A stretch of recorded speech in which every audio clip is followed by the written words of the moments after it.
A poor popcorn vendor was chosen by a millionaire CEO out of 83 finalists. What she did surprised everyone. Before we begin, let us know in the comments where you're watching from. And don't forget to rate this story from 0 to 10 at the end. Enjoy the story.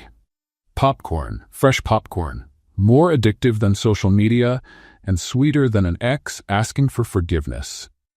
Leah Rodriguez shouted right in the middle of Brickell Avenue like she was saving the world, though all she was doing was trying to sell popcorn from a cart that made more noise than a broken-down helicopter.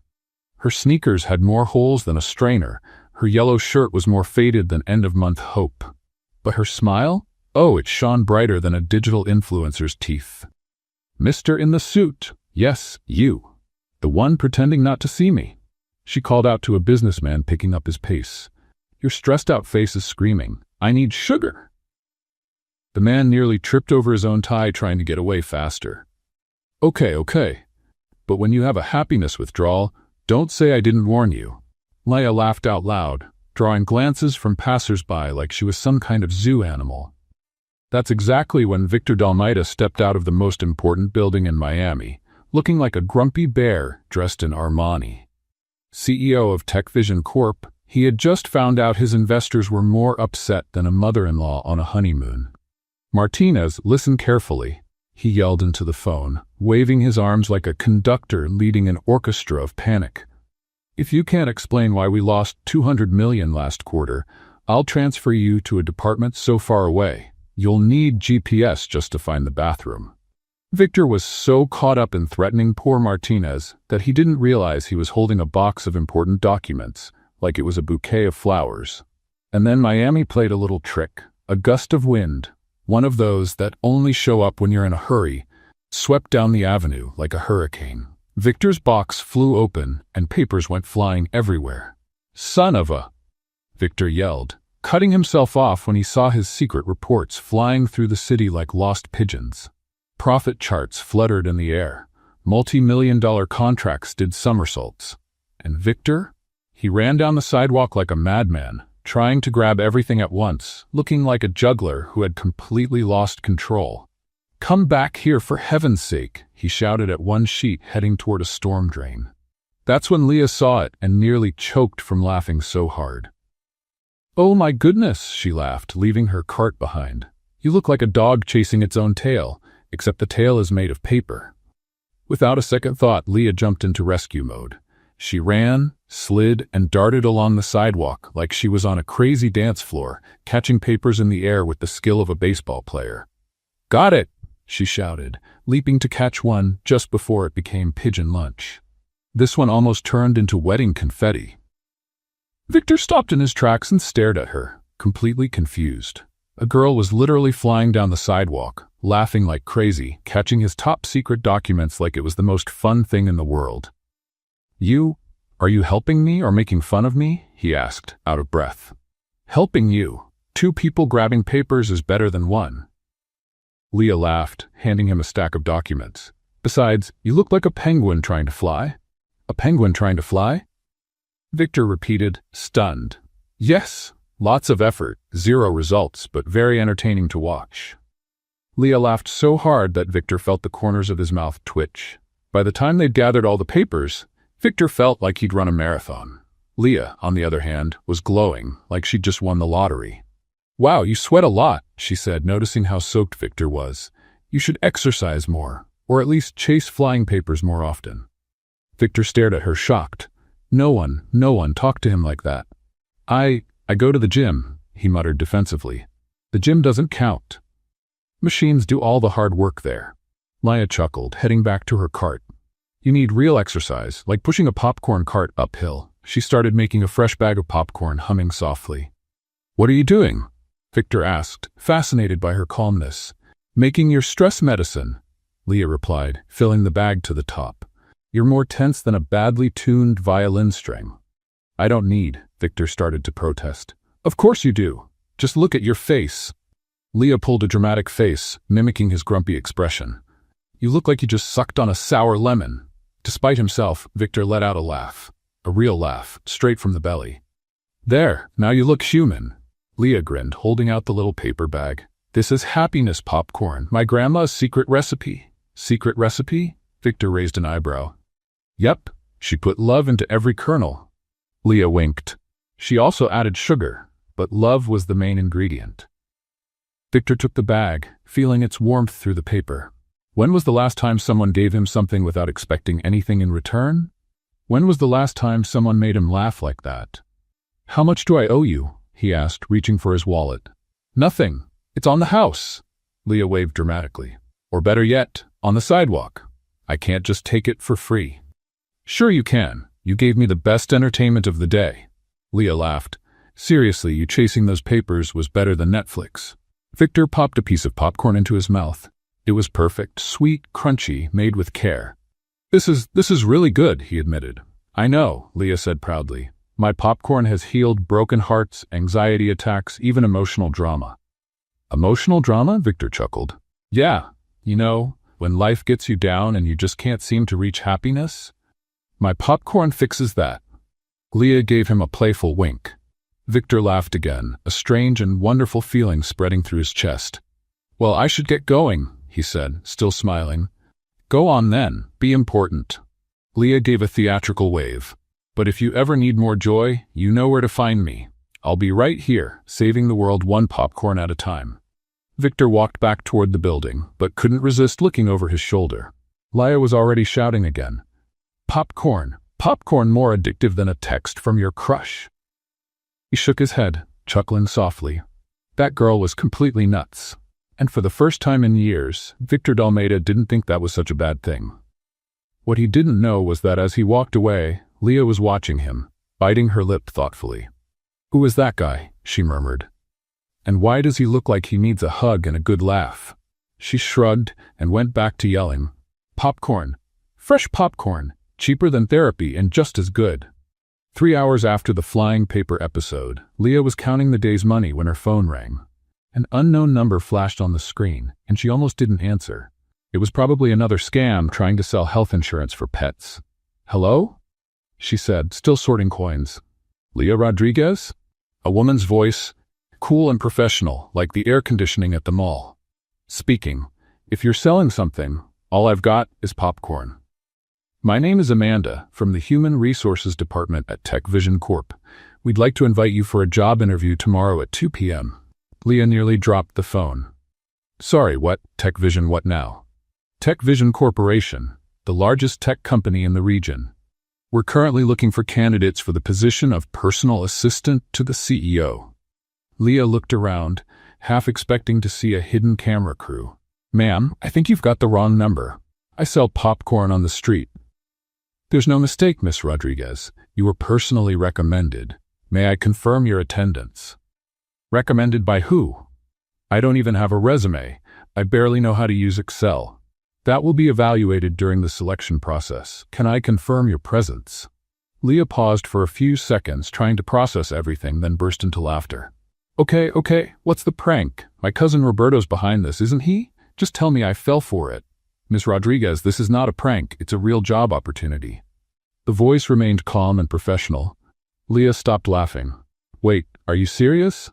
Completely serious. The address is 1450 Brickell Avenue, Office Tower, 47th floor. Leah nearly choked. That was the same building where she'd helped that stressed-out man with the flying papers. And how much does it pay? She asked, a little hesitantly. When Amanda told her the amount, Leah had to grip her popcorn cart to keep from fainting. It was more money than she made in 6 months. I'll be there, she stammered. Perfect. Please wear business attire. See you tomorrow. Amanda hung up, leaving Leah staring at her phone like it had just come from outer space. Mom, she whispered to the sky, if you're up there pulling strings, I'm gonna find out. The next day, Leah stood in front of the mirror in her tiny apartment, trying to figure out what on earth counted as business attire in her closet. She had 3 options: the least ripped pair of jeans, a black blouse that wasn't stained with popcorn, and a blazer she bought on clearance 2 years ago and never wore. Well, she told her reflection, at least I don't look like I'm selling churros. She slipped on the only closed-toe shoes she owned, a pair of brown loafers that made noise when she walked, and left home praying she wouldn't embarrass herself. When she got to Tech Vision Corp, Leah had to tilt her head all the way back to see the top of the building. It was huge, all covered in mirrored glass, looking more like a spaceship than an office. "Jesus Christ," she whispered. "They probably make more in a day than I do in a lifetime." The lobby was even more intimidating. Marble everywhere, movie set-style plants, and a receptionist who looked like a magazine model. "Leah Rodriguez here for an interview," she said, trying to sound confident. The receptionist gave her a quick once-over, clearly judging the noisy loafers and clearance sale blazer. 45th floor. Elevator to the right. When the elevator doors opened on the 45th floor, Leah felt like she had stepped onto another planet. The air smelled like expensive perfume and ambition. And there were women everywhere. Beautiful women. Perfect women. Women who definitely knew how to use Excel. "Oh my God," Leah whispered, counting silently. There had to be at least 80 candidates there. All in high heels, all dressed in outfits that probably cost more than her rent, all with resumes likely thicker than the Bible. And there she was, smelling like kettle corn and wearing noisy loafers. "Are you here for the assistant position too?" a perfect blonde asked, looking at her with thinly veiled curiosity. "I think so," Leah answered, still in shock. "Interesting," the blonde murmured, clearly meaning interesting in the "what a joke" kind of way. Leah sat down in a corner chair, trying to make herself invisible. Around her, the other candidates were talking about their qualifications, like they were in a competition for the most impressive resume. "I have an MBA from Harvard and speak 5 languages," said a brunette with glasses. "I was the CEO's assistant at Goldman Sachs for 3 years, added a redhead. "I launched 3 startups before turning 25, another one chimed in. Leah looked down at her hands, which always smelled like popcorn, and wondered what on earth she was doing there. That's when she noticed someone watching her. Behind the mirrored glass of a meeting room, a man was observing. She couldn't see his face clearly, but there was something familiar about the way he stood. "Candidates, please line up," announced an elegant woman who had to be Amanda. "The interviews will be one-on-one. Each will last 15 minutes. All 83 women lined up like soldiers, flawless, confident. Leah was last, of course, because she had no idea how corporate protocol worked. As she waited, she watched the others coming out of the interview room. Some looked confident, others nervous, but all of them seemed like they belonged. Like they were made for this world of glass and marble. "What am I doing here?" she murmured to herself. But something strange was happening. With every woman who left the interview room, the man behind the mirrored glass kept watching. And when Leah looked in that direction, she had the feeling those eyes were focused on her. "Leah Rodriguez?" Amanda finally called. It was her turn. Leah stood up, her loafers making a loud noise on the marble floor. Every other candidate turned to look at her, some with pity, others with curiosity, all clearly thinking the same thing. What is that girl doing here? As she walked toward the interview room, Leah had no idea that behind the mirrored glass, Victor Dalmaida was watching her every move with a slight smile. He had recognized the popcorn girl the moment she stepped onto the floor. He was the one who told Amanda to call her. He was the one who made this opportunity happen. And now, seeing her there, out of place but brave, Victor was sure he'd made the right call. The other 82 candidates had perfect resumes, but none of them had what Leah had in abundance: humanity. "Let the show begin," Victor murmured, adjusting his tie. He could hardly wait to see how she would handle the most important interview of her life. Leah walked into the interview room like a fish trying to swim on dry land. The table was enormous, polished like a mirror, and 3 spotless executives were waiting for her with expressions that ranged from skeptical to mildly intrigued. "Please, have a seat," Amanda said, pointing to a chair that looked more expensive than Leah's entire apartment. "Thank you," Leah replied, a little too loudly, her nerves making her voice echo through the room. As she sat down, her old bag made a strange noise against the leather chair. "So, Miss Rodriguez," began a bald man with gold-rimmed glasses, "tell us about your work experience." Leah blinked a few times as if she were translating the question in her head. "Well, I've been selling popcorn for 5 years. I'm kind of a street entrepreneur," she said, trying to sound professional. "I run my own business, manage inventory, do customer service, Word-of-mouth marketing. The three executives exchanged glances. Amanda jotted something down, probably not qualified. "And what's your experience with office software?" asked a woman with her hair pulled back into a bun so tight it looked painful. "Software? Oh, you mean the computer." Leah smiled in relief. "I know how to use Facebook, WhatsApp, and I've used Word a few times. Once I even figured out how to change the font." The bald man coughed to hide a laugh. "And how's your English? This is an international company." "Oh, my English is very good," Leah answered proudly. "I speak English very well, actually." Only she pronounced actually like the Portuguese word atualmente, which made the executives blink in confusion. "Perfect," murmured the woman with the bun, clearly being sarcastic. That's when Leah gestured to make a point and knocked over the glass of water on the table. Water spilled everywhere, soaking important papers and making a loud splashing sound. "Oh my goodness," Leah shouted, jumping from her chair. "I'm so sorry. I'm kind of clumsy." She tried to dry the water with the sleeves of her blazer but only made it worse, spreading the mess further across the table. "Don't worry," Amanda said coldly, calling the assistant to clean it up. "I really am sorry," Leah repeated, sitting back down, her face bright red. "My grandma always said I had banana hands. I always drop things." "Banana hands?" repeated the bald man, genuinely confused. "Yeah, like when bananas get too soft and slip out of your hand. It's kind of like that." The executive sat in silence, trying to process the strangest comparison they'd ever heard in a job interview. "Well," Amanda continued, clearly wanting to wrap things up, "why would you like to work at TechVision?" Leah took a deep breath, trying to collect herself. "Look, I'll be honest with you. I didn't even know this company existed until yesterday. But from what I found on Google," she emphasized her research, "you do important stuff with technology. And I like important things. Like popcorn. It makes people happy." The woman with the bun rubbed her temples. "And your salary expectations?" asked the bald man, clearly just going through the motions. "Expectations? Oh, you mean how much I'd like to earn?" Leah smiled. "Well, anything more than what I make selling popcorn is already a blessing. You do pay in real money, right? Not Bitcoin or some digital thing?" At this point, Amanda was clearly holding back a laugh of desperation. "Any other questions?" the woman with the bun asked, checking the time. "Actually, I have a question for you," Leah said, opening her worn-out bag. "Would you like to try my popcorn? I brought it to thank you for the opportunity." She pulled out 3 small bags of popcorn and placed them on the wet table, like it was the most natural thing in the world to bring popcorn to a job interview. "It's homemade. Made with care. My secret recipe." The 3 executives looked at the popcorn bags like they were ticking time bombs. "That's very kind of you," Amanda said, clearly unsure how to respond. "Go ahead. Try it. Popcorn always breaks the ice," Leah insisted, sliding the bags toward them. What she didn't know was that, behind the mirrored glass, Victor Dalmeida had been watching everything, a growing smile on his face. While his team clearly thought she was a joke, he saw something entirely different. Authenticity, courage, the ability to be herself, even in an intimidating situation. When the interview finally ended, Leah walked out with a smile, waving at the executives like they were old friends.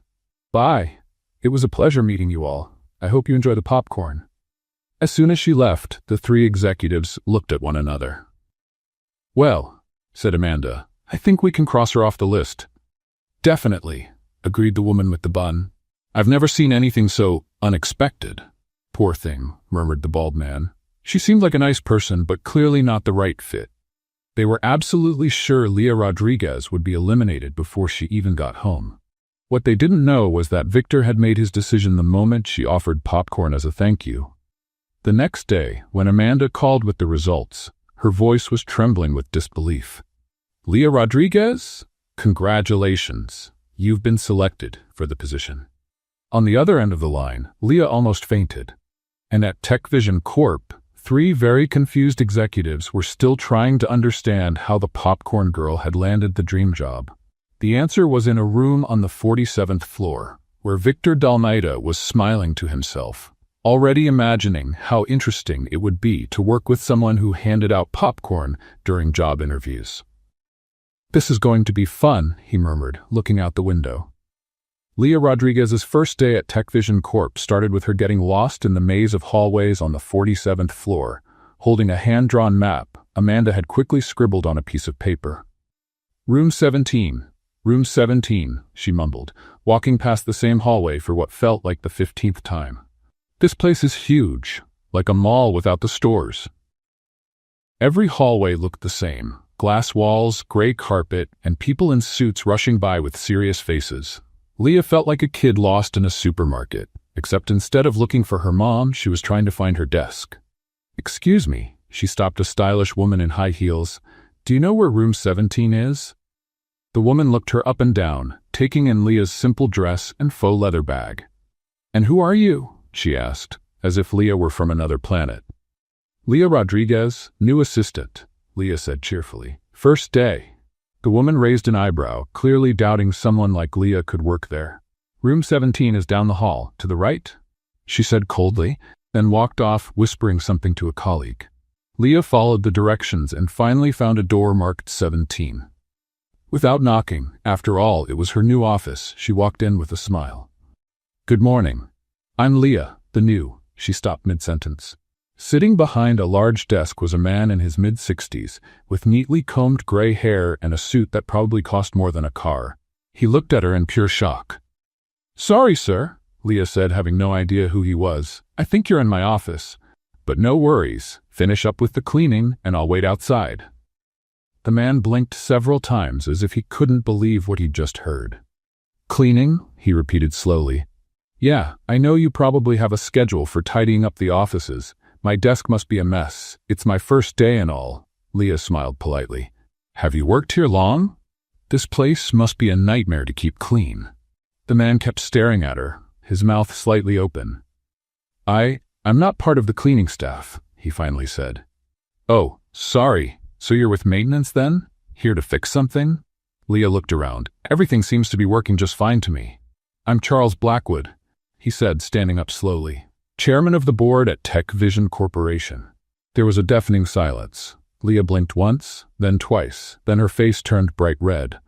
"Oh my goodness," she whispered, covering her face with both hands. "I just called the chairman the cleaning guy." "You did," Charles confirmed, though there was a twinkle in his eye. "I can resign right now," Leah said, mortified. "Or you can fire me, or I can jump out the window." "That won't be necessary." Charles chuckled softly. "Although this is the first time in my 40-year career that someone mistook my office for a supply closet." "I'm a walking disaster," Leah groaned. "My mom always said I had the gift of speaking before thinking." "Your mother sounds like a wise woman," Charles smiled. "And you must be the famous Leah Rodriguez everyone's been talking about." "Famous for the wrong reasons, I guess," she muttered. "You know," Charles said, sitting on the edge of his desk, "in 4 decades in this business, I rarely meet someone as genuine as you." "Genuine is a nice way of saying clumsy," Leah sighed. "Maybe, or maybe it's exactly what this company needs." Before Leah could reply, the door opened and Amanda rushed in, stopping suddenly at the scene before her. "Mr. Blackwood, I'm so sorry. I was just looking for Miss Rodriguez." "She found me first," Charles smiled. "Or rather, she walked into my office and offered to wait while I finished cleaning." Amanda turned pale. "Oh no." "Oh yes," Leah confirmed, wishing the floor would just open up and swallow her whole. "Miss Rodriguez," Charles said as he stood up, "allow me to escort you to your real office. It's the least I can do after taking over your room by mistake." He offered his arm like a gentleman, and Leah, still mortified, accepted. As they walked through the hallways, every employee stopped to watch the surreal scene, the chairman of the board escorting the new hire as if she were royalty. "This is going to be legend," someone whispered. "She called Blackwood a janitor," another person muttered, shocked. "How has she not been fired yet?" a third voice asked. The buzz spread through the building like wildfire. Within minutes, the whole company had heard about the new assistant's epic blunder. When they finally reached the real room 17, which was much smaller and far less impressive, Charles said goodbye with a smile. "It was a pleasure meeting you, Miss Rodriguez. I'm sure your time here will be interesting." As soon as he walked away, Leah dropped into her chair and buried her face in her hands. "First day, and I'm already a joke," she groaned. What she didn't know was that, 3 floors up, Victor Dalmeda was listening to Charles retell the story, laughing so hard he had tears in his eyes. "She really thought you were the cleaning guy?" Victor asked, wiping his eyes. "And she even offered to let me finish my work while she waited," Charles laughed. "Victor, in all my career, I've never seen anything like it. That girl is refreshing." Victor smiled, looking out the window toward the lower floor. "She's special," he murmured. "Special doesn't even cover it," Charles agreed. "She's got the courage to be herself in a world full of people trying to be someone else." Meanwhile, in the halls of Tech Vision, the name Leah Rodriguez was on everyone's lips. Some laughed with scorn, others with disbelief, but everyone was talking about her. And in the middle of all that chaos, Victor Dalmeda felt something he hadn't felt in a long time: genuine curiosity about what might happen next. Because one thing was certain, with Leah Rodriguez around, the usual office routine was officially over. And for the first time in years, that didn't bother him one bit. 2 weeks after the Charles Blackwood, the janitor incident, Leah was just beginning to settle into Tech Vision's routine when Amanda showed up at her desk with a look that was half panic, half resignation. "Leah, I need to talk to you," Amanda said, holding a folder like it was a shield. "Hi, Amanda. If this is about me mistaking the break room for the meeting room yesterday, I already apologized to everyone." "It's not about that," Amanda sighed. "We have a situation. The company has been invited to the Miami Children's Hospital Charity Gala. It's a big event. Politicians, business leaders, the press." "That's great. You guys are going to donate a lot of money then?" "Yes, but the problem is we need someone to represent Tech Vision at the event." Leah waited for her to go on, but Amanda just stood there, looking at her with a strange expression. "And?" Leah prompted. "And you've been selected." Leah blinked several times. "I've been what now?" "You're going to represent the company at the gala tomorrow night." "Tomorrow night?" Leah shouted, loud enough for half the office to turn and look. "Amanda, I don't even know what a gala is. I thought it was a kind of fruit. It's a fancy dinner with important people." "Important people?" "I can barely talk to the cafeteria staff without messing up." Amanda rubbed her temples. "Those were direct orders. You're going. End of discussion." "But I don't have anything to wear. I don't even know how to act. I don't know how to use a salad fork." "A salad fork?" "Yeah, those tiny ones on the left that no one knows what they're for." Amanda checked her watch. "You have 24 hours to get ready. Good luck." And with that, she left Leah in full-blown panic mode. That night, Leah ran to Donna Carmam's house, the neighborhood seamstress who fixed clothes in her backyard. "Donna Carmam, you have to save me," Leah pleaded. "I need a dress for a fancy event tomorrow." Donna Carmam, a 70-year-old woman with more energy than a Ferrari engine, looked Leah up and down. "Girl, with that little time? Are you out of your mind? Please, I'll pay whatever you want." Donna Carmam sighed and walked over to an old wardrobe, pulling out a slightly faded black dress. "It was my daughter's, but she got tired of it. Let's give it a makeover." The two of them spent the whole night sewing, adjusting, improvising. The final result was creative. The black dress got a few shiny appliques that Donna Carmam had saved, a waist sash made from a vintage scarf, and little touches that made it one of a kind. "It's not perfect, but it was made with love," Donna Carmam declared at 6 in the morning. "It's beautiful. Thank you, Donna Carmam." The next evening, Leah arrived at the Fontainebleau Hotel feeling like Cinderella, except more like a Cinderella who got dressed at a department store clearance sale. The ballroom was stunning. Huge chandeliers, tables decorated with flowers that probably cost more than her monthly salary, and people who looked like they stepped out of a fashion magazine. "Leah Rodriguez, Tech Vision Corporation," she said to the receptionist, who checked the list twice before handing her a wristband. As soon as she stepped into the ballroom, Leah felt like a penguin at a peacock convention. Everyone seemed to know exactly where to stand, what to say, how to hold their champagne glasses without spilling. "You must be the representative from Tech Vision," said a voice behind her. Leah turned around and nearly choked. A very elegant man, gray hair, movie star smile. "I'm Ricardo Mendez, CEO of Innovatech, your competition," he said with a charming smile. "Oh, hi, I'm Leah, and, wait, competition? Like enemies?" Ricardo laughed. "Not exactly enemies, more like friendly rivals. Just then, a waiter walked by with a tray of champagne. Leah grabbed a glass, but as she turned to keep talking, she bumped into someone. Splash! The champagne went straight onto the white shirt of a distinguished-looking man with a mustache. "Oh my gosh, I'm so sorry," Leah cried out, trying to dry the man's shirt with a napkin. "Don't worry, it happens," the man said calmly. "Minister Rodriguez," Ricardo whispered quietly, "that's the Minister of Finance." "Minister?" Leah shouted, making half the room turn around. "Mr. Minister, I'm so awful. I'll pay for the dry cleaning. I'll buy you a new shirt." The minister laughed. "My dear, in 30 years of politics, this is the first time someone has apologized so sincerely. Usually people pretend it didn't happen." During dinner, Leah made every etiquette mistake possible. She used the wrong forks, spoke too loudly, and when she saw waiters passing by with appetizers, she couldn't help herself. "Guys, they have coccinha," she exclaimed, getting up from the table. "Excuse me, I have to grab one before they're gone." She walked over to the tray and started chatting with the waiter like they were old friends. "These coccinhas are amazing. Who made them?" "The hotel chef, ma'am. Tell him they're fantastic, better than the ones from the corner near my house." People around her started laughing, but it wasn't a mean kind of laughter.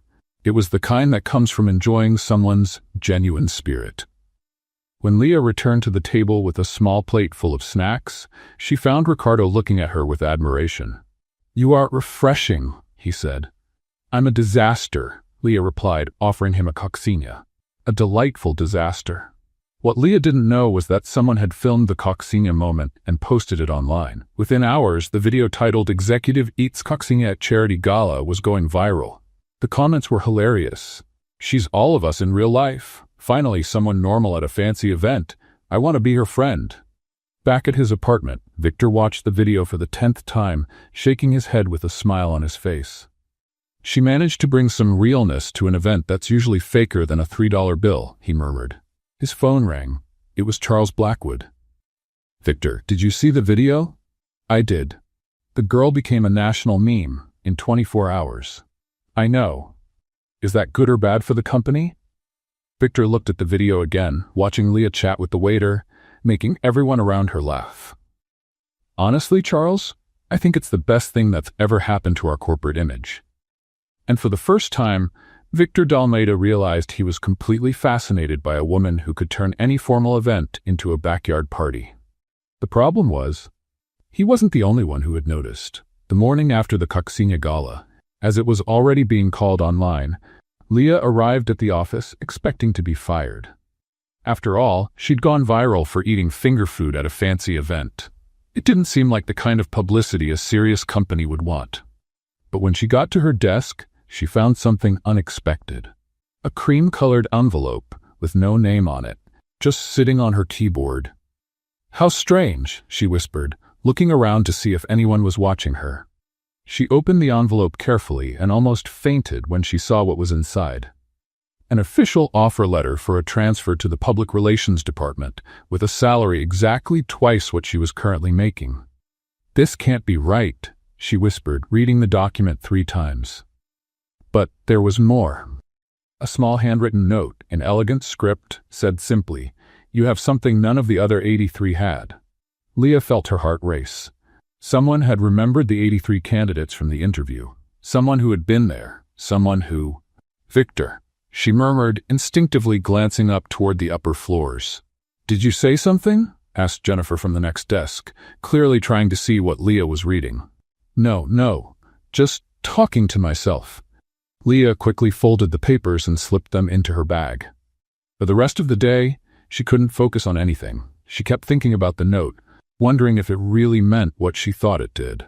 Could it be possible that Victor Dalmeida, the CEO of the company, was paying attention to her? "This is crazy," she said to herself. "He probably doesn't even know I exist." But deep down, a small spark of hope kept glowing. 3 floors up, Victor was having his toughest day since becoming CEO. The meeting room was filled with angry executives, all talking over each other about the croquette incident. "Victor, this is unacceptable," declared Margaret Thompson, the marketing director, slapping a folder on the table. "The company has become a joke on social media." "One of our employees is in memes," added Robert Kim from finance. Memes, Victor. Our corporate image is ruined. She needs to be fired immediately, said Amanda from HR, before she causes more damage. Victor stayed quiet, looking out the window. Down below, he could see Leah heading out for lunch, walking with that cheerful stride he had come to recognize. Victor? Margaret pressed. Are you listening to us? I'm listening, he said calmly, without turning around. And I disagree with all of you. A tense silence filled the room. What do you mean? Robert asked. Victor finally turned to face the group. Have you looked at our social media numbers since yesterday? Victor, we're not talking about numbers, Margaret began. Yes, we are, he cut her off. A 300% increase in engagement, 50,000 new followers, hundreds of positive comments about how human our company feels. He turned on the projector and showed the metrics. For the first time in years, people are talking about Tech Vision as a company that's real, authentic, and down to earth. You think that's a bad thing? But she's Margaret searched for the word. A genuine person? Victor suggested. An employee who's not afraid to be herself? Someone who made the Minister of Finance laugh after spilling champagne on him? She's unprofessional, Robert protested. She's exactly what this company needed, Victor said firmly. Do you know the feedback we got from the gala? People loved our authentic representative. They said we were the first company brave enough to show we're made of real people. Amanda frowned. Victor, you're not thinking of... I'm thinking of promoting her. The silence that followed was deafening. Promoting her? Margaret almost shouted. To public relations. She has a natural gift for connecting with people. Victor, this is madness, Robert said. The board will never approve it. The board will approve it because I'm the CEO, Victor said, his voice carrying an authority he rarely had to use. And if they don't, I'll remind them that our market value rose 2% since yesterday. He turned off the projector and walked toward the door. Meeting's over. Leah Rodriguez stays. And if anyone has a problem with that, they can speak to me directly. That afternoon, Leah was in the elevator coming back from a meeting when someone stepped in at the last second. Her heart skipped a beat when she saw it was Victor. They rode in silence for a few floors, the air thick with tension. Leah clutched the bag holding the mysterious note, trying to decide whether to say something.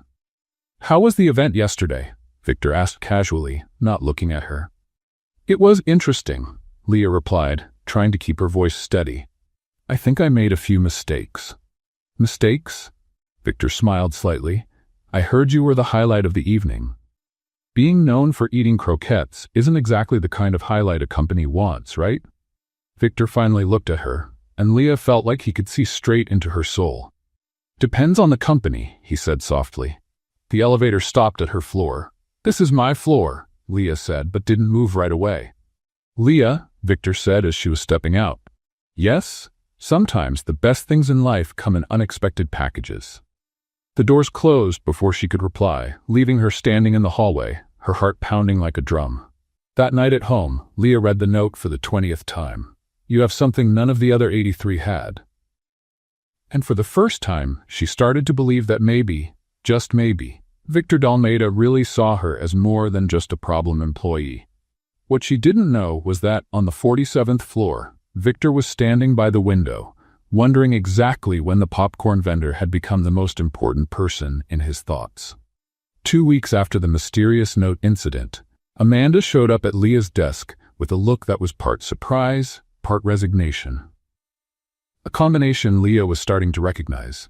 Leah, you're going to Orlando, Amanda announced, dropping a folder on her desk. Orlando? You mean like Disney World?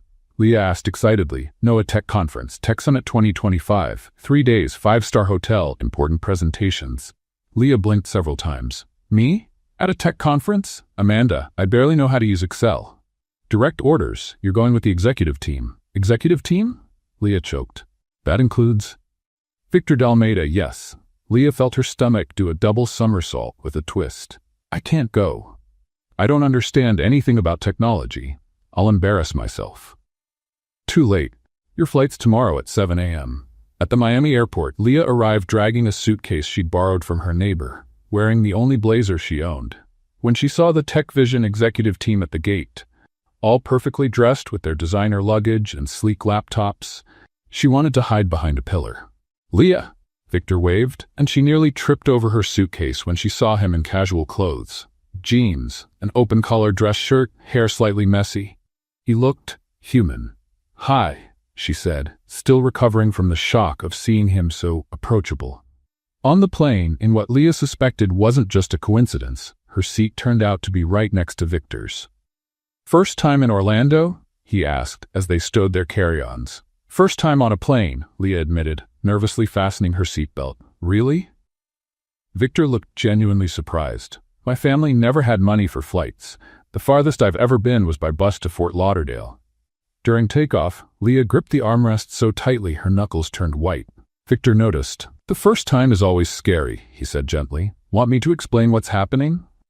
"Yes, please. It feels like we're in a flying sardine can."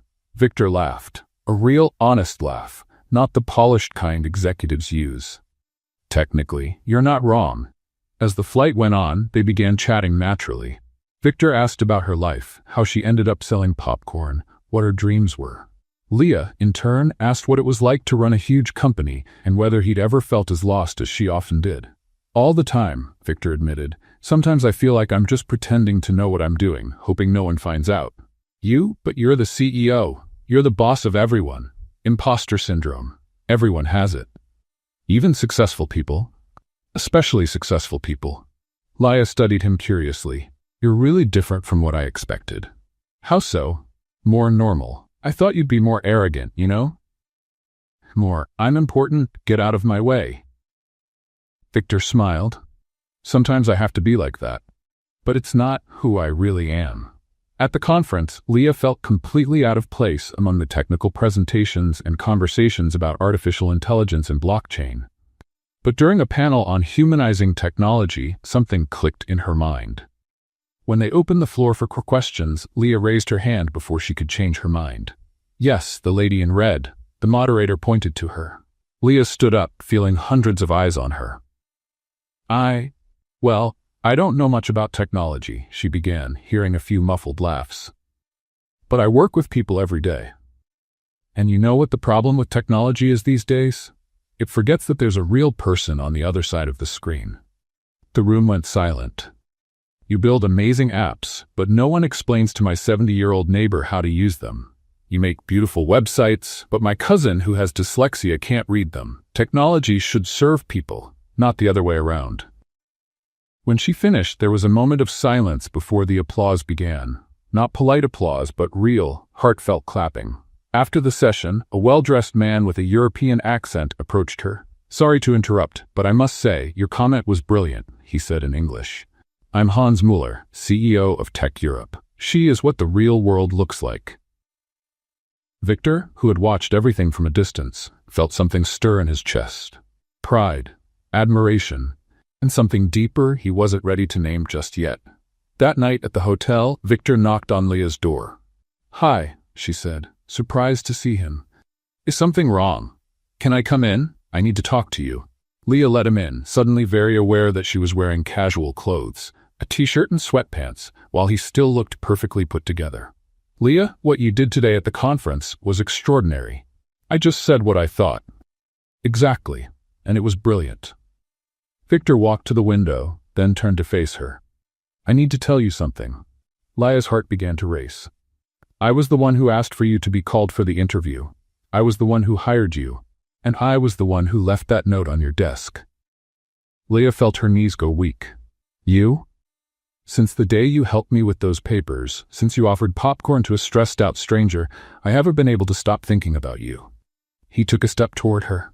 "It's not just your heart, Leah. It's your mind. The way you see the world. You have an emotional intelligence I've never seen in anyone else." Leah stepped back, suddenly afraid of how intense the moment had become. "Victor, stop. Just stop." "Why?" "Because you're the boss," she blurted out. "You're the multimillionaire CEO, and I'm just the popcorn girl who doesn't even know which salad fork to use." "Leah." "No." She ran to the door. "This is crazy. You'll get tired of playing Cinderella, and I'll be the one left hurt." She opened the door. "I'm going to my room, and tomorrow, let's pretend this conversation never happened." Victor stood in the middle of the room, watching the door close, feeling like a part of him had just walked out too. On the other side of the door, Leah leaned her back against the wall and slid down to the floor, her hands shaking. Because the truth was, she had fallen for him too. And that scared her more than any airplane turbulence ever could. Monday morning after the Orlando conference felt like a ticking time bomb. Leah had barely sat down at her desk when Amanda showed up with a look she'd never seen before. A mix of panic, anger, and something that looked like pity. "Leah, you need to come with me. Now." "Good morning to you too, Amanda. It's serious."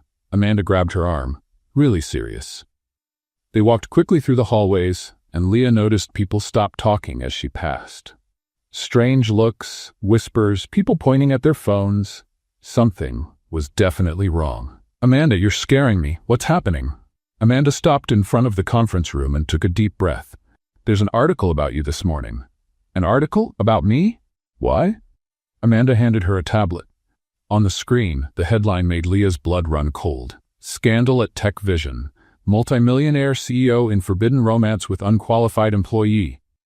What is this?" Leah stammered, starting to read. The article was harsh and detailed. It said she had been mysteriously hired over 83 qualified candidates, had been promoted without merit, and openly speculated about an intimate relationship between her and Victor. There were even photos of them on the plane, talking and laughing. Who wrote this? A business blog run by Daniel Carvalho. "But the worst part isn't the article," Amanda said, looking physically sick. "It's how they got the information." Amanda opened another file on the tablet. It was a screenshot of an internal email from TechVision with the company's official header. From Victor.Dalmaida@techvision.com to HR@techvision.com. Subject: Special Instructions. Leah Rodriguez. "Amanda, as we discussed, I want you to give special treatment to employee Leah Rodriguez. She has direct access to me and doesn't need to follow standard protocols. Any request from her should be handled immediately. This matter is confidential and personal. Victor Dalmaida, CEO, TechVision Corp." Leah felt the world spinning. "Is that email real?" "No," Amanda said quickly. "Victor never sent it, but someone managed to create a fake email that looks completely real." But how? "Someone with internal access. Someone who knows how our systems work." Leah sank into the chair. "Amanda, I swear to God, there's never been anything between me and Victor. Nothing." "I believe you, Leah, but that doesn't matter now. The article's already been shared thousands of times. The shareholders are furious. The board is in panic."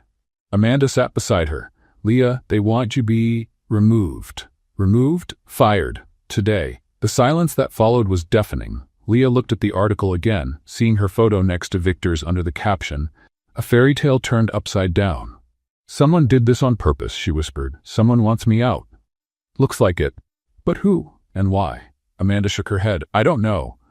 But whoever did this knows the company well. They had access to our systems, knew about Orlando, got the photos." Leah slowly stood up. "Where's Victor?" "In a meeting with the board, trying to contain the damage." Does he think I did something?" Amanda hesitated. "He's fighting to protect you, Leah. But the pressure is enormous." 2 hours later, Leah was clearing off her desk, putting her few belongings into a cardboard box. Her co-workers avoided her like she had some contagious disease. "Guys," she said to Jennifer and the others pretending to be busy, "you know the article's not true, right?" An awkward silence followed. "Leah," Jennifer finally said, we don't know what to believe anymore." With a broken heart, Leah finished packing and walked out of TechVision for the last time, followed by the curious and judgmental looks of people who, just weeks before, laughed at her jokes. 3 days later, Leah was back on Brickell Avenue. But this time, pushing her old popcorn cart. The wheels still squeaked, the metal still rusted, but something inside her had changed. She felt hurt, betrayed. "Fresh popcorn," she called out without much energy. "Sweet popcorn." Her voice had lost its usual joy. People walked by, some recognizing her from the news and whispering, "That's her, the one from the scandal." Poor thing, maybe she was just used. Or maybe she took advantage. Leah pretended not to hear, but every comment felt like a stab. 47 floors above, Victor was in his office, going over piles of documents with the help of a private investigator he had quietly hired. "Mr. Dalmaida," said James Mitchell, the investigator, "I found something interesting." Victor looked up from the papers. The fake email was sent using a company computer but was masked to look like it came from yours. Whoever did this had advanced technical knowledge and administrative access. That narrows down the suspects to about 12 people. But there's more. James placed a photo on the desk. The photos from the plane. They were taken by someone on the same flight, someone on your team. Victor studied the picture. It was discreet, taken from a distance, but it clearly showed him and Leah laughing together. Who on the team had system access and was on the flight to Orlando? 3 people. Amanda Rodriguez from HR, Robert Tim from Finance, and...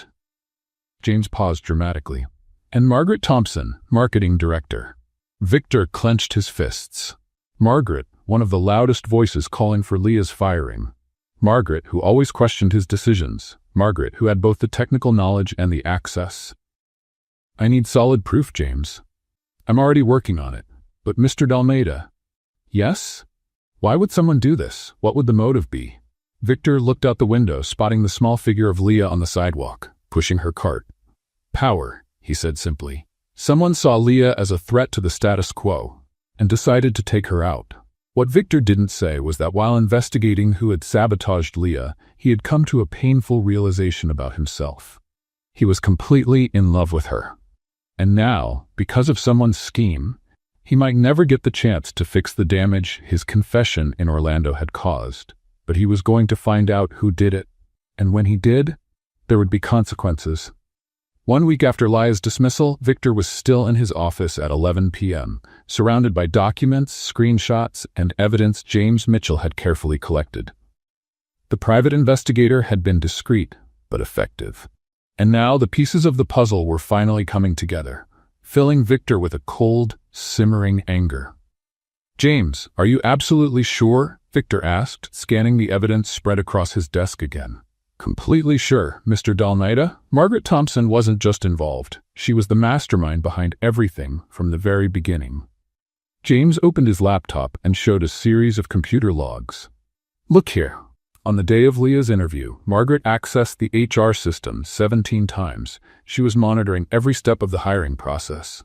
And after that, once Leah was hired, Margaret started documenting every mistake she made. Take a look. James showed a digital folder labeled Project LR. Leah Rodriguez's initials. Margaret had been collecting material to discredit Leah from day one. Photos, recordings of conversations, even comments from coworkers, comments she herself had influenced. Victor felt sick to his stomach. His marketing director had been orchestrating a systematic campaign against an innocent employee. But why James? What was her real motivation? James pulled up another file. I found private emails between Margaret and some outside investors. She was trying to orchestrate your removal from the company, Victor. She wanted your position. My position? She was pushing the story that you'd lost focus, that you were making emotional decisions instead of rational ones. Hiring Leah was the perfect hook for that narrative. Victor stood up and walked to the window. Even at that hour, he could see a small light down at the corner where Leah used to stand with her cart during the day. There's more, Mr. Dalmeida. More? James showed him a series of text messages. Margaret coordinated everything with Daniel Carvalho, the blogger. She fed him the information, and he published the article. In return, he would get exclusive access to the new leadership at Tech Vision once she took over. The new leadership. She really thought she could take me down. She didn't just think it, she nearly did. If you hadn't hired a private investigator, you probably never would have found out.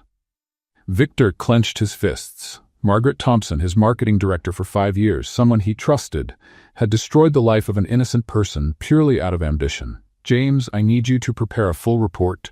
Every piece of evidence, every document, every computer log. I want it flawless. For when?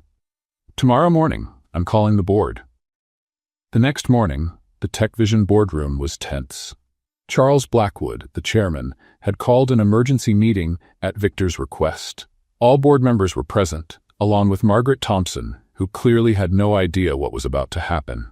Victor, Charles began, you said you had important information about the recent scandal. I do, Victor replied, turning on the projector. Information that's going to shock all of you. Margaret, sitting across the table, kept a neutral expression. but Victor noticed her nervously playing with her pen. Over the past few days, I hired a private investigator to find out how confidential company information was leaked to the press. The first image appeared on the screen, access logs from Margaret's computer. What we uncovered was a systematic scheme carried out by someone inside the company to discredit both the employee Leah Rodriguez and myself. Margaret turned slightly pale, but remained silent. Margaret, Victor turned directly to her. Would you like to explain why you accessed the HR system 127 times over the past 6 weeks? It's part of my job to coordinate with HR on internal campaigns. Is it? Victor clicked to the next slide. And what about this folder labeled Project LR on your computer? Is that a marketing task too? The room fell completely silent. On the screen was a digital folder filled with dozens of files about Leah. Margaret swallowed hard. Victor, I can explain. Please do. Also, explain these emails to Daniel Carvalho, where you shared confidential company information. More evidence appeared on the screen. Email exchanges, text messages, even phone records. Charles Blackwood leaned forward. Margaret, is this true? Margaret looked around the table, seeing the shocked faces of the board members. Her professional mask finally dropped. You don't understand, she burst out. That girl was going to ruin everything we built. She wasn't qualified. She was a joke. A joke you turned into a national scandal, Victor said coldly. She didn't deserve to be here. And you, Margaret pointed at Victor, you've completely lost your mind over a popcorn vendor. The silence that followed was deafening. Charles finally spoke. Margaret Thompson, given the evidence presented, you are hereby terminated from TechVision Corporation effective immediately. Our legal team will be in contact regarding the potential consequences of your actions. Margaret stood up abruptly. You're all going to regret this. That girl will destroy this company. The only person who tried to destroy this company, Victor said calmly, was you. After Margaret was escorted out by security, Charles turned to Victor. And now, how do we fix this mess? Victor smiled for the first time in a week. Now, gentlemen, I'm going to make a proposal that's going to surprise all of you. That afternoon, Leah was at home, watching a show on Netflix and trying not to think about how her life had fallen apart in just a few days, when her phone rang. It was an unknown number. Hello?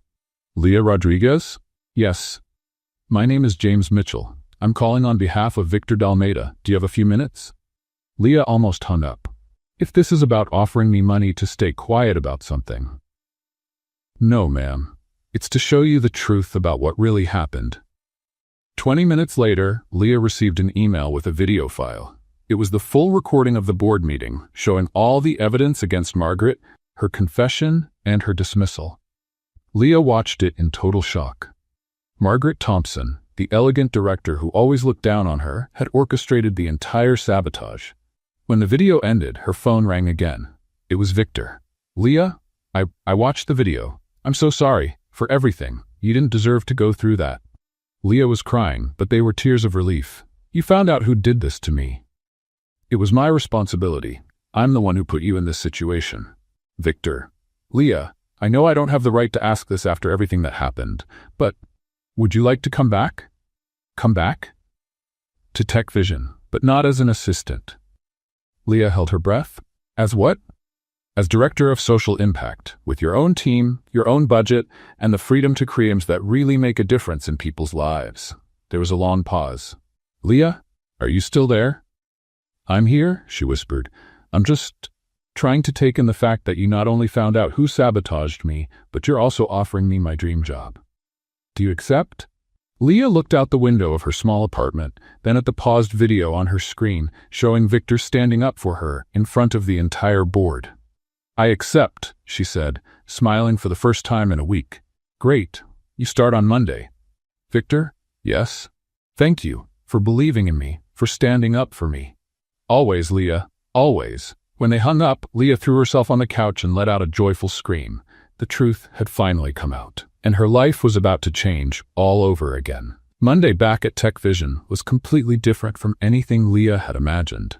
Instead of returning to her old desk on the 45th floor, she was escorted straight to the 46th floor, where an office with a panoramic view of the Miami Bay was waiting for her. Director of Social Impact was written on the gold plaque on the door. Below it, in smaller letters, Leah Rodriguez. "Oh my God," she whispered, touching the plaque as if it were magic. Amanda, who had apologized over and over for what happened the week before, appeared with a genuine smile. "Welcome back, Director Rodriguez." "That sounds so strange," Leah laughed, still in disbelief. "Last week I was selling popcorn. Now I'm a director of something." "Of something very important," Victor said, appearing in the doorway. Leah felt her heart skip a beat. They hadn't seen each other in person since Orlando, since that confession in the hotel that had changed everything. "Victor," she said, trying to keep her voice professional. "Leah, may I come in?" She nodded, and Amanda quietly stepped out, closing the door behind her. "How are you feeling?" he asked, keeping a respectful distance. "Honestly, nervous, excited, confused, all at once." Victor smiled. "That's exactly the right mix to start something groundbreaking." He stepped closer to the desk and placed a thick folder on it. "Your initial budget is $2 million. You can hire up to 10 people for your team, and you have full freedom to create whatever programs you think are needed." Leah opened the folder and nearly fainted when she saw the numbers. $2 million? To start, if the projects succeed, we'll increase it. "Victor, I don't even know where to begin." "Start with what you know, with what touches your heart." In the following weeks, Leah threw herself into research, conversations, and brainstorming. She spent hours in the library, studying social programs from other companies, talked to nonprofits, and visited underserved communities. And it was during one of those visits in a neighborhood in Liberty City that the idea was born. She was talking to young people between 16 and 25 years old when she met Marcus, a 19-year-old who sold homemade sweets on the street to help support his younger siblings. "I have tons of ideas for businesses," Marcus said, showing her a notebook filled with sketches and plans. "But I don't have the money to start. I don't even know how to make a real business plan." "What if someone taught you?" Leah asked. "Who would want to teach someone like me?" That night, Leah came home with her heart on fire and a clear idea in her mind. 3 weeks later, Leah was in the boardroom presenting her proposal to the board of directors.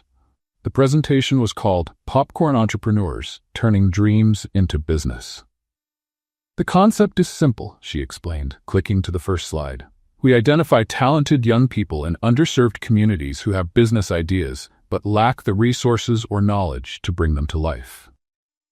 Charles Blackwood leaned forward, clearly interested. "We offer 6 months of intensive mentoring, an entrepreneurship course, support to build a business plan, and for the best projects, an initial investment of up to $50,000.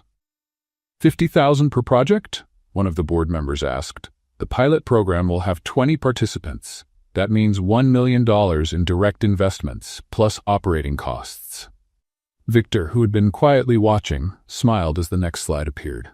"But here's the revolutionary part," Leah continued. "This isn't charity, it's investment. TechVision becomes a minority partner in each business created. When they succeed, the company succeeds too." "Social investment with financial return," Charles murmured, clearly impressed. "Brilliant." And there's more. We call it the popcorn effect. For every young person we help move out of a vulnerable situation through entrepreneurship, they positively impact at least 5 others: family, friends, community. When Leah finished her presentation, there was silence. Then Charles started clapping. Within seconds, the entire room was on their feet, applauding. "Approved unanimously," Charles declared. "When do we start?" 2 months later, the Popcorn Entrepreneurs program was making national headlines. Marcus's story, he now had a small gourmet candy business selling to restaurants in Miami, had made the cover of Forbes magazine. Other young people in the program were also thriving. Sarah, who created an app to connect housekeepers with clients. Diego, who developed an urban hydroponics system. Anna, who launched a sustainable sewing business. But things truly took off when the program was featured on national news. "This initiative by TechVision is changing the way companies approach social responsibility," said the CNN anchor. "Instead of just donating money, they're building entrepreneurs." The video went viral. #Popcorn Entrepreneurs became a trending topic. Companies around the world started calling, wanting to learn how to replicate the program. The press conference was scheduled for a Friday morning. Leah was nervous. She hated public speaking. But Victor reassured her. Just be yourself. That's what people love about you. The room was packed. Reporters, photographers, executives from other companies, government officials. Leah had never seen so many people gathered to hear her speak. "Good afternoon," she began, her voice slightly shaking. "My name is Leah Rodriguez, and 6 months ago I was selling popcorn on the street." Warm laughter rippled through the crowd. "Today I'm here to talk about how small actions can lead to big changes." For 20 minutes, Leah told stories. Marcus and his sweets, Sarah and her app, every young person who had turned a dream into reality. "This program doesn't work because we have a lot of money," she explained. "It works because we believe everyone deserves a chance. And sometimes that chance comes disguised as someone nobody takes seriously." When she finished, the whole room rose in applause. Leah felt tears well up, of emotion, pride, and pure gratitude. That's when Victor stepped up to the microphone. "If I may," he said, his voice echoing through the now quiet room, "I'd like to say a few words about Director Rodriguez." Leah looked at him, surprised. "A few months ago, we interviewed 83 highly qualified candidates for a position in our company. All had perfect resumes, prestigious degrees, impressive experience." Victor turned to look at Leah. Leah Rodriguez had none of that. But she had something none of the other 83 had, the ability to see opportunities where others see problems.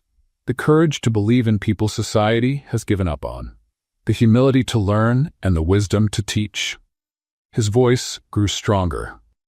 She didn't just stand out among 83 candidates. She stood out in a world obsessed with appearances, a world I was once trapped in.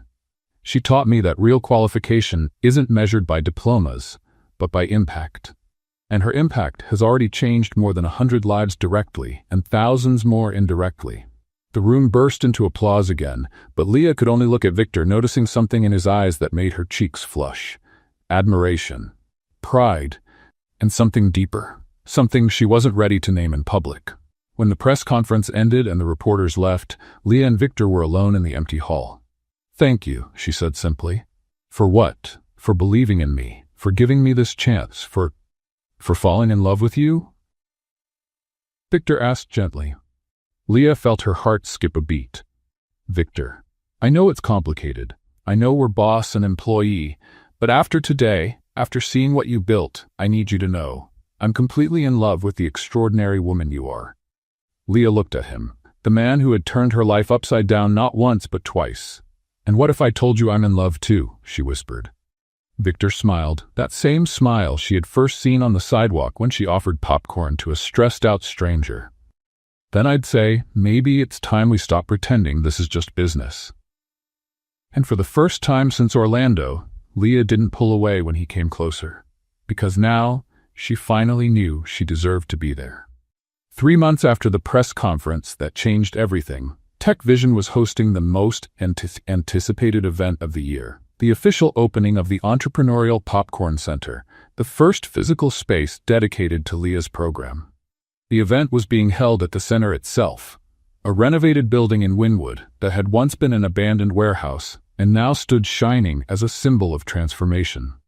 300 guests were expected.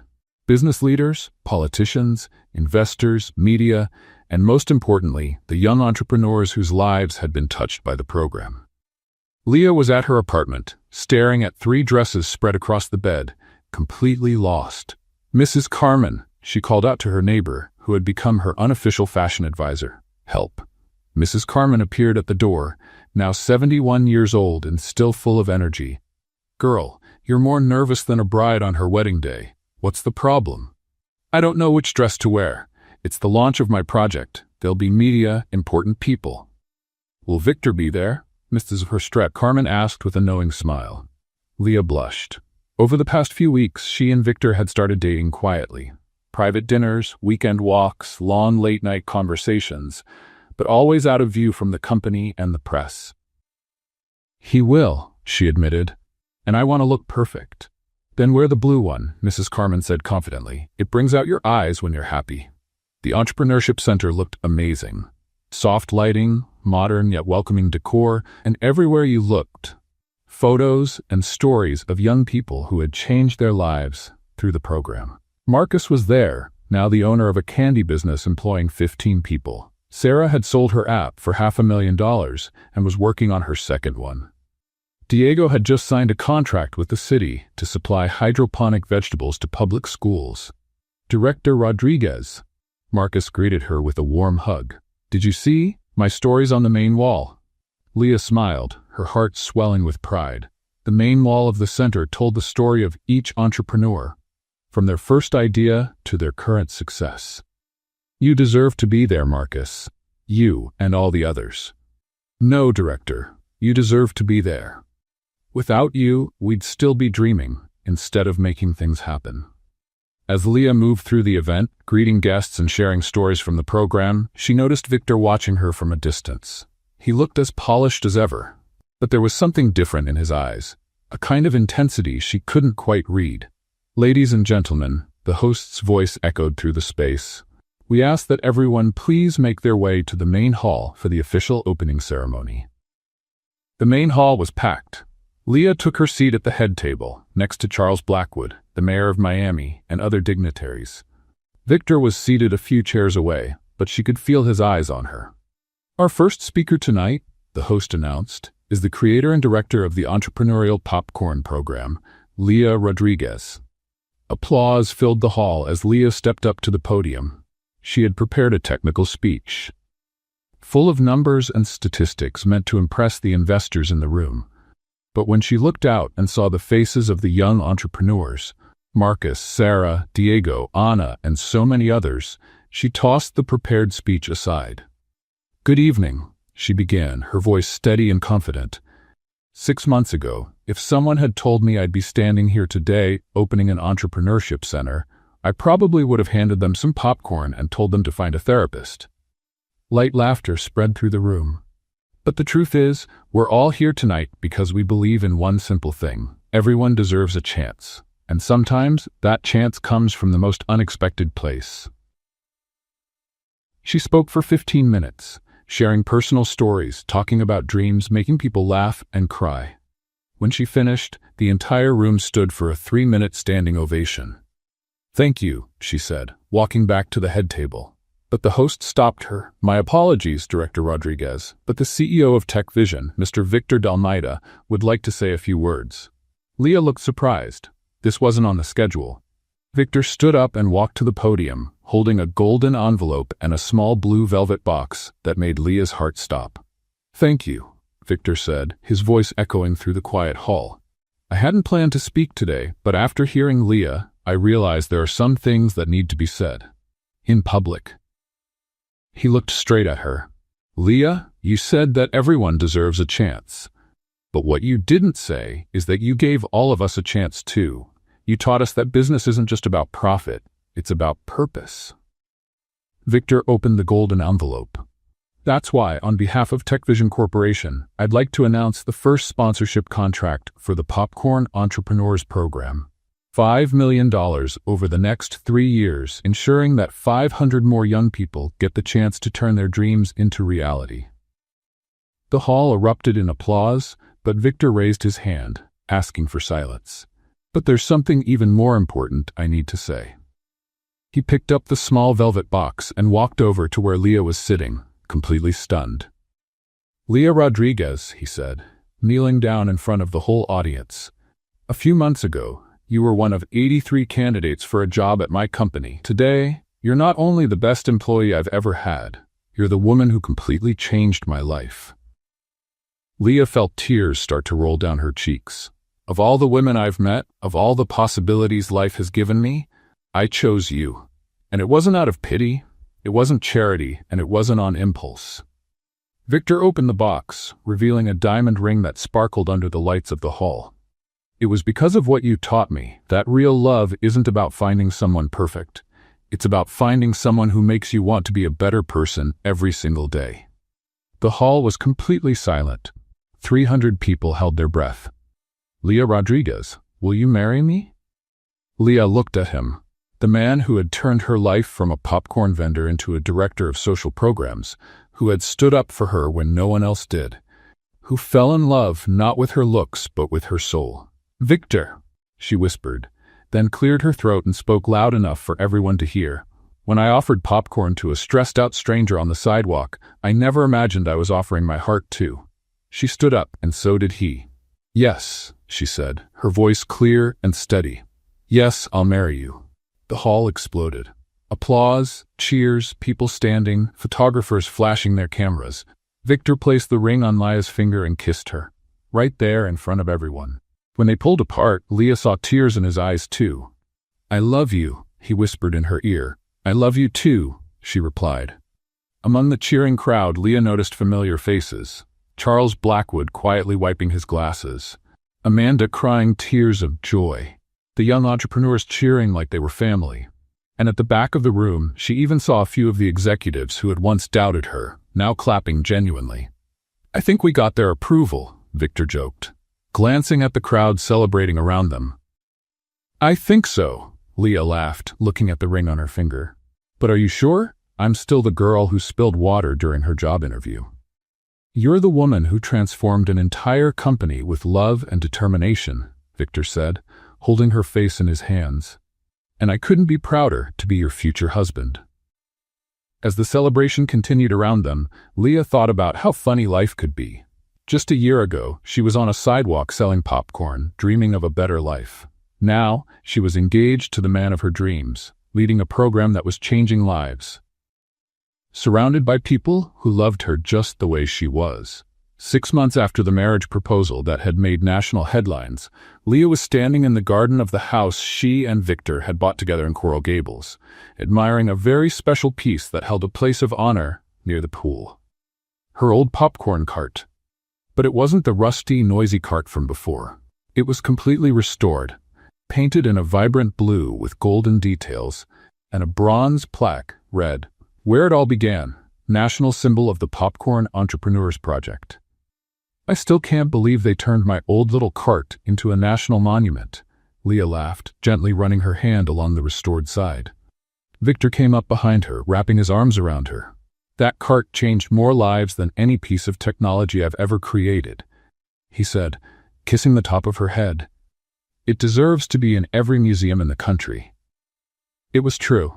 The Popcorn Entrepreneurs Program had become a national phenomenon. Other companies had copied the model. Universities created courses based on Leah's method, and the federal government officially adopted the popcorn cart as the symbol of the national campaign for women's entrepreneurship. "How was the meeting with Nike today?" Leah asked, turning in his arms. "They want to sponsor 50 carts in the new West Coast expansion." Victor smiled. "And Apple is calling tomorrow to discuss the tech partnership." In the past few months, Leah and Victor had become a powerful duo, not just in love, but in business too. She handled the human and social side of the projects, and he made sure everything was financially and technologically sustainable. Together, they had turned Tech Vision into the most admired company in the U.S. for social responsibility. "And how was your presentation at the UN?" Victor asked. "Amazing. 15 countries want to launch the program. Can you imagine, Victor? Young people from Ghana, Brazil, the Philippines, all getting the same chance that Marcus and Sarah had." They walked hand in hand out to the balcony, where the table was set for the romantic dinner that had become their Friday night tradition. "Leah," Victor said, suddenly stopping, "there's something I need to ask you." She looked at him, curious. "What is it?" "Are you sure you want to marry me?" he asked, and there was real vulnerability in his voice. "I mean, your life has changed so much. You've become a global figure. You get invited to speak all over the world. You could have anyone you want." Leah looked at him for a long moment, then started laughing. "Victor Dalmeida, are you jealous of my fame?" "Maybe just a little," he admitted, blushing. "You silly man," she said, pulling him closer. "Do you really think I've forgotten who stood by me when no one else believed? Who defended me when I was being sabotaged? Who saw potential in me when I couldn't even see it myself?" She kissed him gently. "I love you, Victor. Not the CEO, not the millionaire. You, the man who laughs at my bad jokes and supports all my crazy dreams." 3 weeks later, on a sunny Saturday morning, the beach at Key Biscayne was set up for the most anticipated wedding in Miami. But it wasn't the grand event people expected. Leah insisted on something simple and intimate, only with the people who truly mattered. 50 guests were present, family, close friends, and all the original young entrepreneurs from the program. Marcus was one of the groomsmen. Sarah was one of the bridesmaids. Charles Blackwood officiated the ceremony as a justice of the peace. Leah walked barefoot on the sand, wearing a simple but elegant dress that Donna Carmen had helped her choose. In her hands, a bouquet of wildflowers mixed with popcorn kernels. Only you would put popcorn in a wedding bouquet. Her sister Anna had laughed that morning. "It's my trademark," Leah had replied with a shrug. When she reached the small altar in the sand, Victor was waiting, with tears in his eyes and a smile that lit up the entire beach. "You look beautiful," he whispered as she stepped beside him. "You don't look too bad yourself," she teased, making the guests around them laugh. The ceremony was perfect in its simplicity. Personal vows, emotional tears, laughter when Leah nearly tripped on her own shadow in the sand. "Victor," she said during her vows, looking straight into his eyes, "you taught me that true love isn't about deserving someone. It's about growing with them every single day." "Leah," Victor replied, his voice filled with emotion, "you showed me that success isn't measured in dollars, but in lives touched, and you've touched not only mine, but hundreds of others." When Charles finally said, "You may kiss the bride," the beach erupted in cheers. Fireworks lit up the sky, musicians played, and everyone danced on the sand until the sun went down. During the celebration, as Victor danced with his new wife, Leah looked around and saw all the faces that had become part of her journey. Marcus was deep in conversation with an investor about his next expansion. Sarah was showing photos of her new app to some guests. Donna Carmen was dancing with Charles Blackwood, the two of them laughing like teenagers. "What are you thinking about?" Victor asked, noticing her thoughtful expression. Leah leaned in closer, breathing in the scent that had become so familiar. "I'm thinking how funny life is," she whispered. 2 years ago, I was just a girl selling popcorn on the street, dreaming of a better life. And now I'm married to the man of my dreams, running a program that's changing lives all over the world, and I have a chosen family that loves me exactly as I am." She looked into his eyes, tears of pure happiness streaming down her face. "I just offered popcorn to a stressed-out stranger, and I got the whole world in return." Victor smiled, that same smile that had won her heart the very first time, back on the sidewalk of Brickell Avenue. "No, my love," he said, gently kissing her. "You gave much more than popcorn. You gave kindness, generosity, and genuine love, and the whole world saw it." As they danced under the stars with the sound of the waves in the background and surrounded by people who loved them, Leah thought that maybe fairy tales really did exist. What did you think of Leah and Victor's story? Share your thoughts in the comments below. How would you rate this story from 0 to 10? Don't forget to subscribe to the channel and turn on notifications to follow all our stories, and click here at the end of the video to watch more inspiring stories.